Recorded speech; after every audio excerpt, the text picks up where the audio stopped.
Immanuel, Jésus et Adruchine.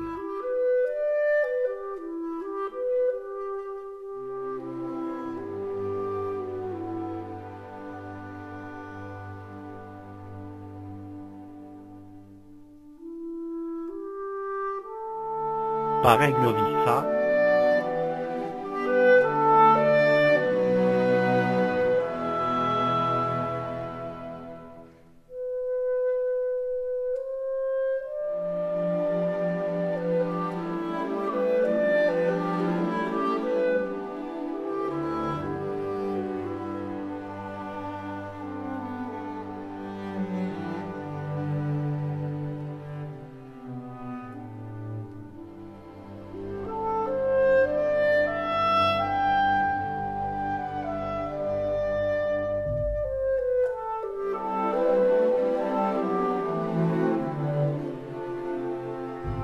Partout dans le monde, en tout moment, en tout endroit, nous apportons la bonne nouvelle de Dieu, de la lumière, du Graal, dans tous les domaines de la vie, tant religieux que scientifique, tant spirituel que temporel.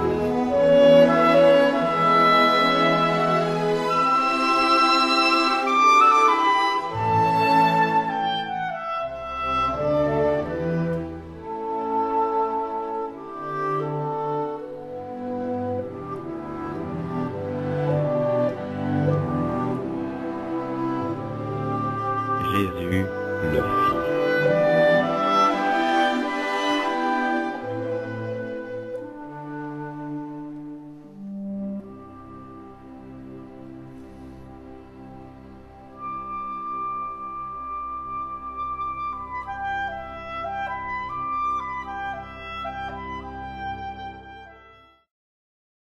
Fils signifie une partie de Dieu. Le Fils de Dieu est une partie de Dieu. Par conséquent, la Trinité du Dieu unique.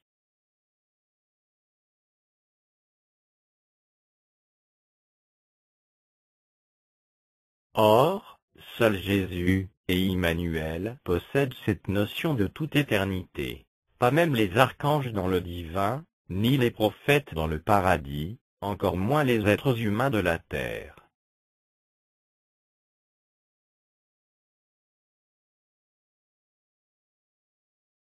Moi et le Père, nous sommes un. Jésus, Bible. Celui qui m'aime, celui-là suit mes commandements.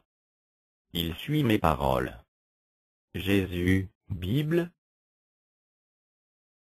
Je suis venu accomplir la loi et les prophéties. Jésus, Bible.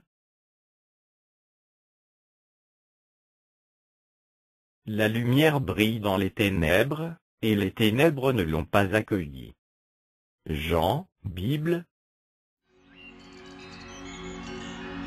Jésus, la lumière.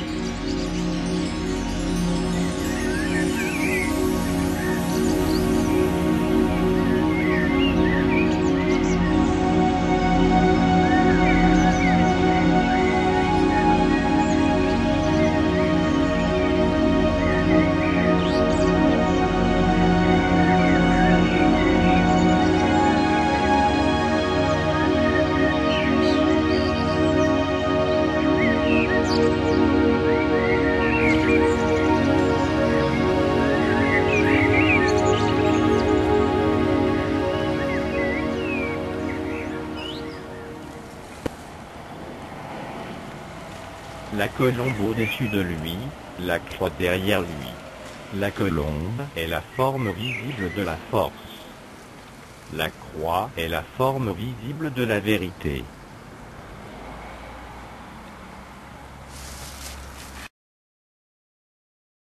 Je suis le chemin, la vérité et la vie. Jésus.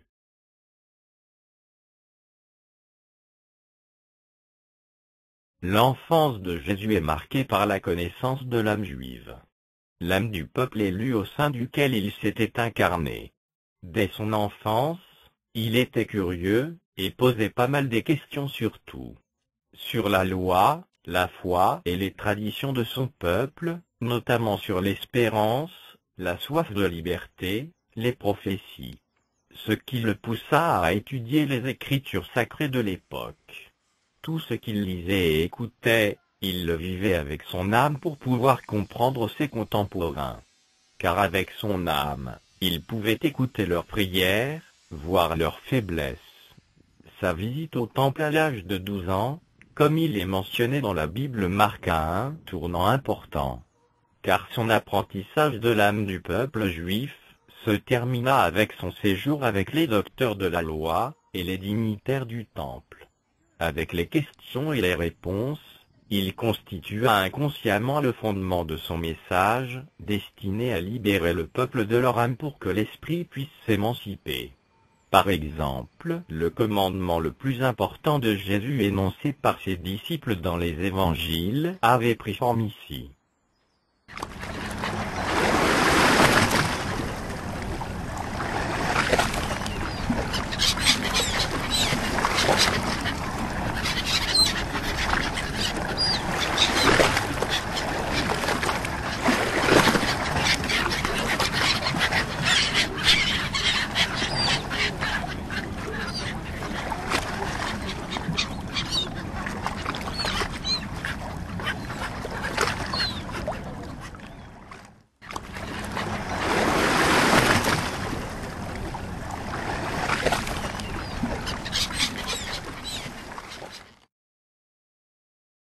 Jésus est le chemin. À l'adolescence, après sa visite au temple, Jésus vivait de plus en plus avec son esprit. Il était toujours en cours de formation, et bien guidé d'une étape à une autre. Comme l'esprit est prompt que l'âme, Jésus pouvait sentir en son fort intérieur l'activité spirituelle de l'humanité entière. Pas seulement les activités spirituelles du peuple juif. Mais malheureusement, il trouva peu d'activités spirituelles dans ce monde. Les êtres humains n'ont à peine, sinon pas du tout semé des grains spirituels dans le plan spirituel. De ce fait, ils ne pouvaient comprendre, et encore moins voir, tout ce qui est spirituel. En d'autres mots, comprendre tout ce qui se déroule dans le plan spirituel, car l'esprit est par nature différent de l'âme humaine. Suite à cette expérience, Jésus disait plus tard aux chercheurs et à ses disciples qu'il avait beaucoup de choses à leur dire, mais ils ne pouvaient le comprendre. C'était la vie spirituelle, la nourriture spirituelle, c'était des choses nouvelles que Jésus voulait offrir aux esprits humains. Un message universel.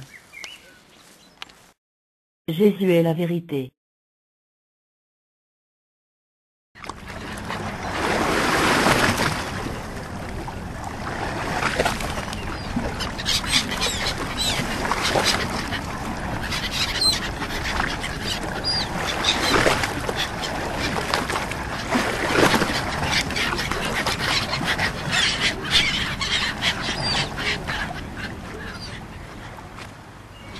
Après l'adolescence, Jésus devint un homme adulte, et sa formation pour sa mission continuait toujours. Au-delà du plan spirituel, s'étend le plan divin. C'est le lieu de séjour des archanges. De ce fait, Jésus n'est pas du tout un être divin comme un archange, et encore moins un esprit humain.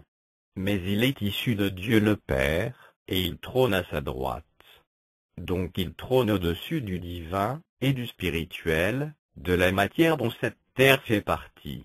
De ce fait, Jésus est un fils de Dieu, donc une partie de Dieu. Il fait un avec le Père. Mais un être humain a le devoir de développer les talents spirituels qui lui sont confiés par le Saint-Esprit pour devenir un enfant de Dieu.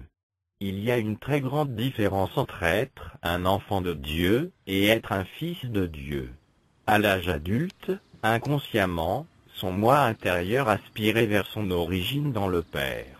Étant la lumière, tout lui parut étranger et ténébreux. Il commença à comprendre de mieux en mieux le monde dans lequel il vivait, et à aimer de plus en plus les êtres humains. Et son désir à vouloir aider les êtres humains à trouver la lumière, et la vérité pour leur salut devenait de plus en plus grand en lui. Et cet amour de Jésus pour les hommes avait fait le pont vers Dieu le Père, qui est l'amour. Jésus commença à attendre quelque chose qu'il allait remplir sa vie sur terre. Il était devenu silencieux et consciencieux suite à des longs combats intérieurs et extérieurs dans ce monde. Il se sentait entouré d'une force lumineuse et beaucoup d'êtres de l'au-delà étaient à son service. De ce fait, il se sentait fort physiquement et moralement. Il avait appris à maîtriser son instrument de la matière dense, notamment son corps terrestre. Ceci a été le parcours initiatique de Jésus sur cette terre. Un parcours différent de ce que les hommes de la science et de la religion veulent à tout prix entendre, notamment la clairvoyance, la clairaudience, ou encore la clairsensibilité. En somme, une activité unilatérale du corps terrestre, mais son parcours est jalonné par les activités saines et naturelles de son corps physique, de son âme, de son esprit et de son noyau divin. Le tout sous la protection de l'amour de Dieu le Père.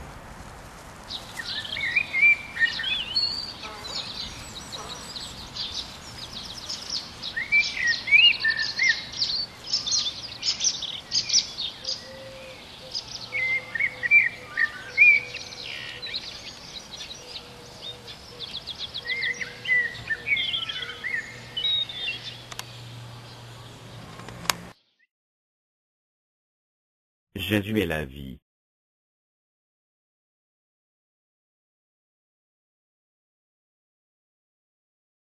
Observons avec notre esprit le chemin que Jésus avait suivi sur terre lors de son apprentissage pour son œuvre, voulue et prévue selon la volonté de Dieu.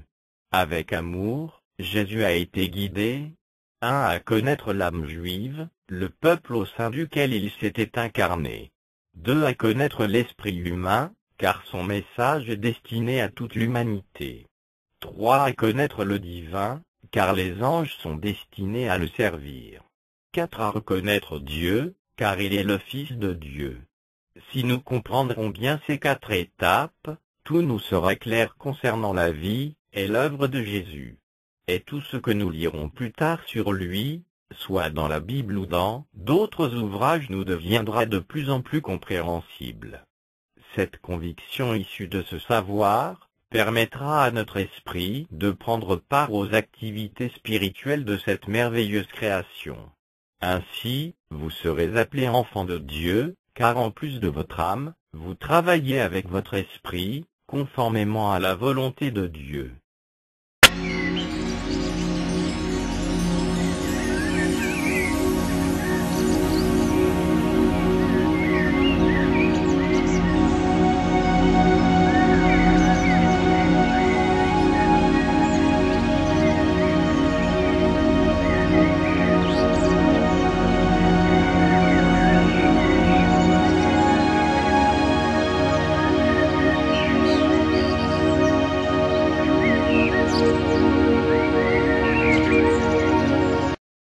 La plus grande prophétie de tout le temps.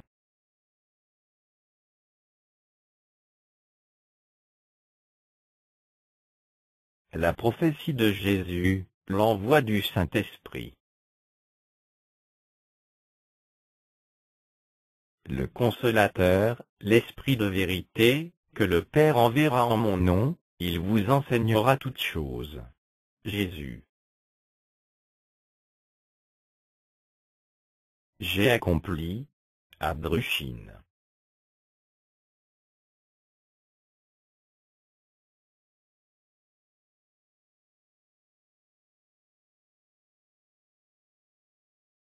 Abdrushine, le Fils.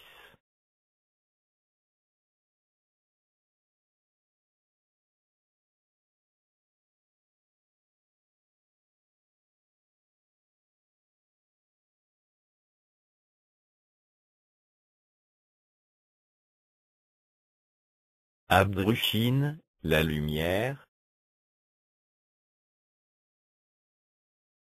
C'est la promesse du Saint-Esprit.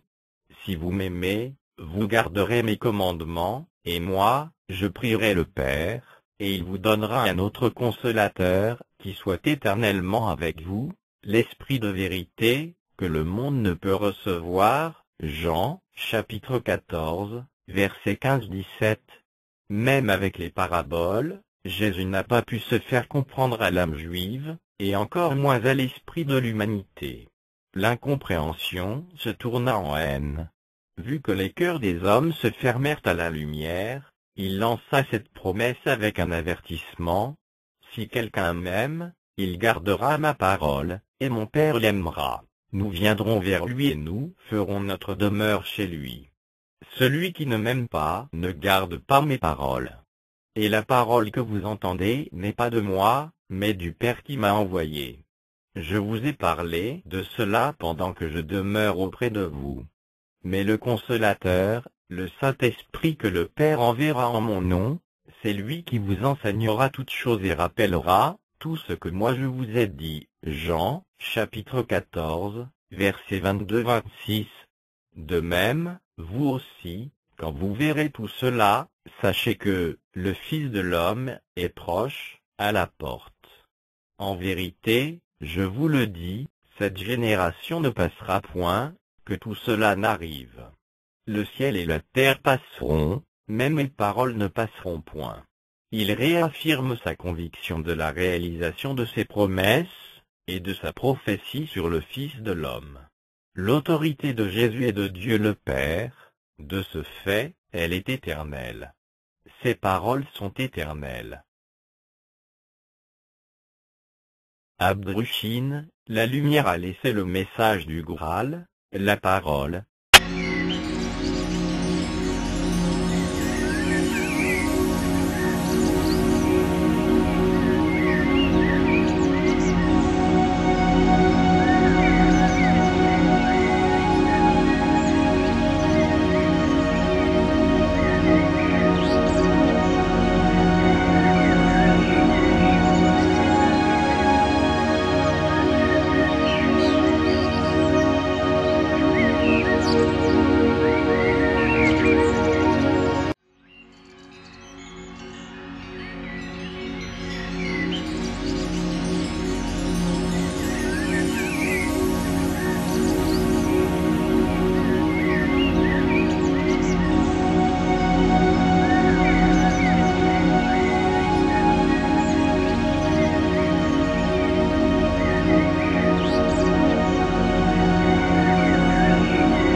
Celui qui cherche, il trouvera.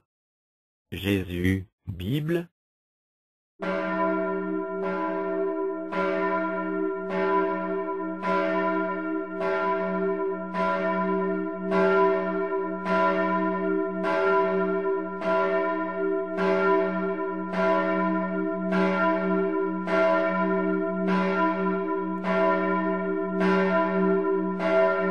Conçu et réalisé par Aigle Lissa. Pour plus d'informations sur le nouveau temps, sur le nouveau savoir, sur www.gralsuisse100.org.